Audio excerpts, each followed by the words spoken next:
So every now and again on my videos I get some comments and saying, please Peter, please do a video on the premium charge.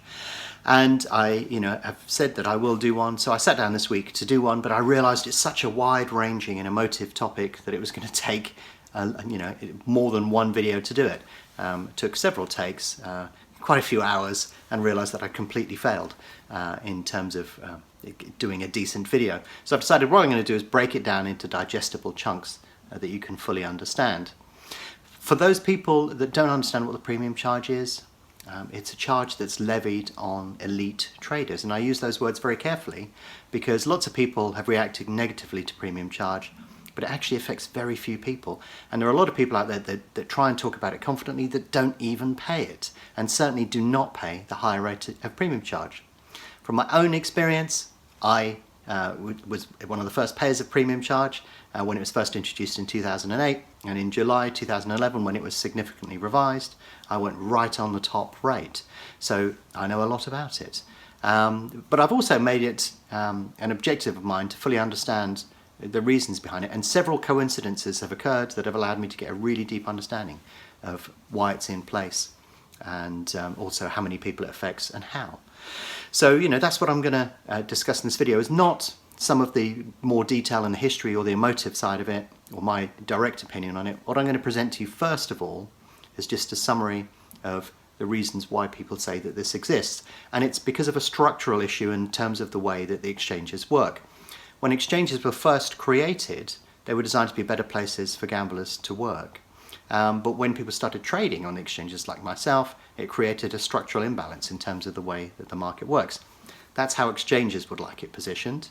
You'll understand and see on the section that I'm going to do after this little bit to camera where that comes from. But we're going to leave the discussion about whether it's valid and so on for another video. But it's interesting to see that other exchanges like Matchbook have modified their terms and conditions to allow a charge like this to be in place, because there is a structural issue beyond what you see on this video, which we'll discuss in another video. But if you don't pay at the moment, it only applies to a small section of the ecosystem within the exchange. I'm not going to be an apologist for it because I obviously pay significant sums from it. But like I said, we'll leave that for the next video. And in this video, we're just going to focus on why trading is just so much better than gambling, primarily because of the amount of commission that you pay. But it also explains why the premium charge is in place. Please subscribe to our YouTube channel, like and comment on the videos below. That will allow me to produce better quality videos. And if you're interested in learning to trade on Betfair, visit the BetAngel Academy, where we have detailed structured courses on how to trade without the distractions of other YouTube videos. But also don't forget to visit betangel.com and download a free trial. So the best way to look at premium charge is to look at a traditional gambler and to look at a trader. But also let's examine, now and again you hear about special deals that are being put out there. Let's examine the true structure of what those special deals are, because they're not actually any different from paying the premium charge anyhow. But if I show you this spreadsheet, this will give you guidance in terms of what you're looking at and why the charge exists, how it's balanced and what that looks like if you hear the term special deal.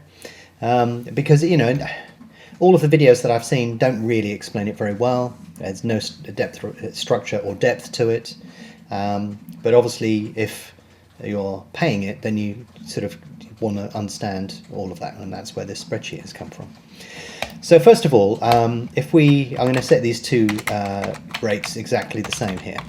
So we've got the base rate commission. Now base rate varies, but again, it's important that we simplify things, otherwise it becomes impossible to understand. So I'm not going to talk specifics here, and there are specifics and variations within the calculations, but I'm not going to go into that here. We're just going to have a plain vanilla look at how all of this works. But if we look at the base rate commission, the base rate is what you pay when you actively bet or trade in a market on an exchange. And on the left-hand column we have the gambler, and on the right-hand column we have the trader. And they're basically, I'll explain what each one of these things are. We've traded 8 markets in total, or we've bet on 8 markets. Now the gambler is going to win or lose large amounts of money. That is the difference between gambling and trading. you put 100 down, you want to win 100 back, but you could lose 100. When you're trading, you put 100 down, but you could win 10 or you could lose 10. Unless if you've got no discipline, and then you could win 10 and then lose 100. But in all intents and purposes, when you're trading, you're going to win a percentage of your bank. You're going to end up positive a bit or negative a bit, using the same stake as a gambler, but the gambler takes outright risk. So you can see here, the gambler wins £110 on the first market that they actively have a bet on, then they lose 100 on the next, then they win 110, then they lose 100, win 110, lose 100, win 110, lose 100.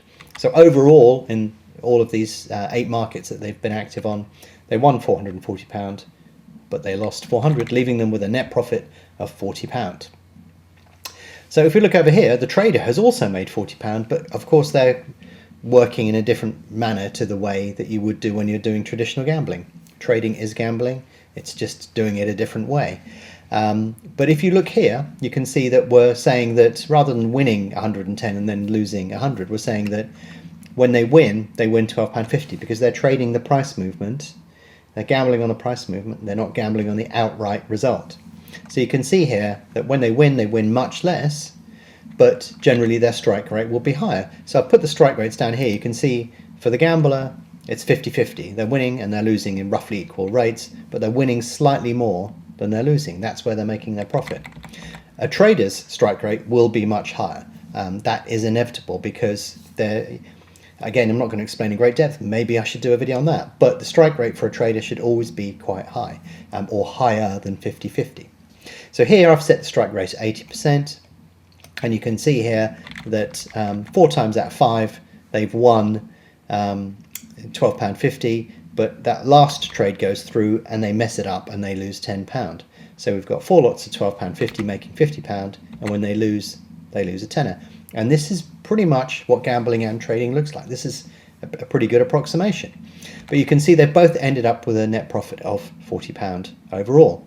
But this is why trading is such a great way of participating in gambling markets. Because the amount of commission that you pay on your overall trade is based upon your net profit. It's not based upon your stake plus the return, which is what happens when you're gambling. It's on the amount of profit that you make in that particular market at that moment in time. That's why trading has been so brilliant, because you only pay if you profit.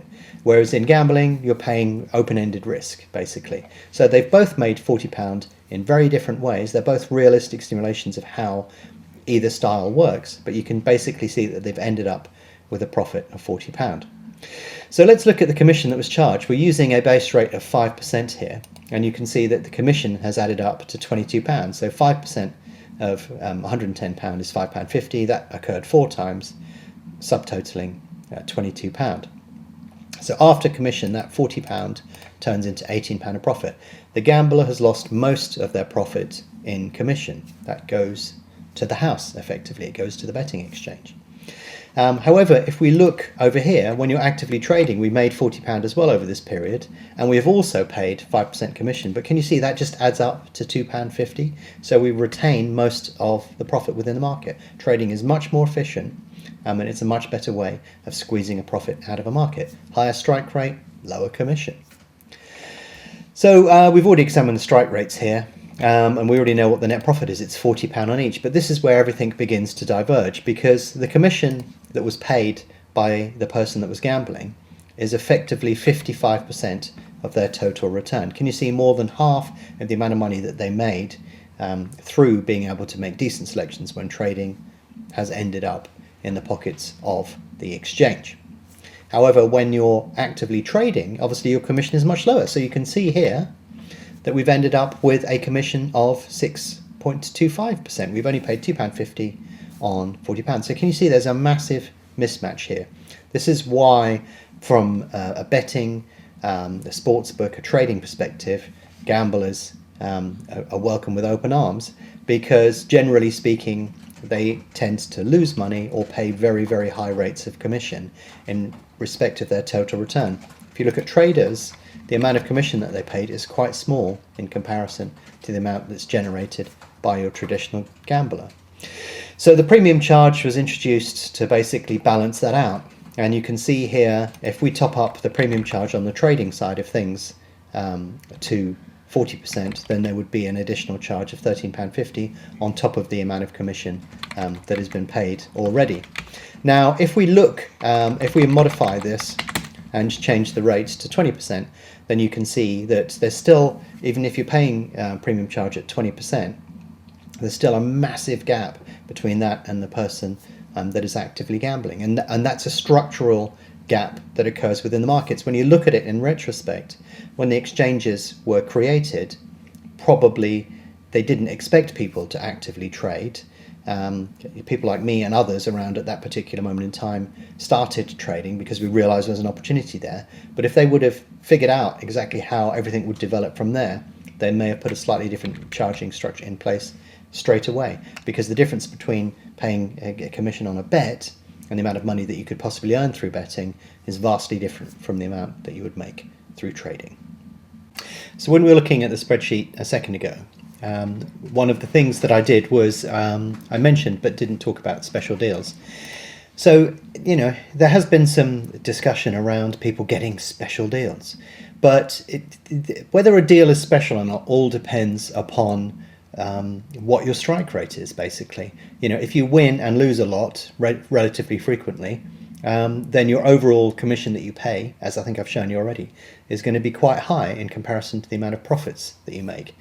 So you could sort of say, you know, profits are taking money out of the system, commission is putting it in. So, you know, if you have a lower strike rate, then basically the more commission that you pay and the more and the less you take out of the system. That's sort of, you know, how I'm trying to summarize it. I hope that makes sense. But let's look at special deals. So let's say that you're paying commission charge, you're paying premium charge, and you're paying it at a fair old whack. So, you know, let's say that you're on a 40% commission rate band, and somebody from Betfair comes along and says, well, okay, I'll tell you what we'll do. We're going to fix your commission at 7%. So, you know, you can have 7% on every single correct trade, correct bet that you put through the market, but we'll drop the charge, the premium charge completely. You only pay a higher level of base rate in commission.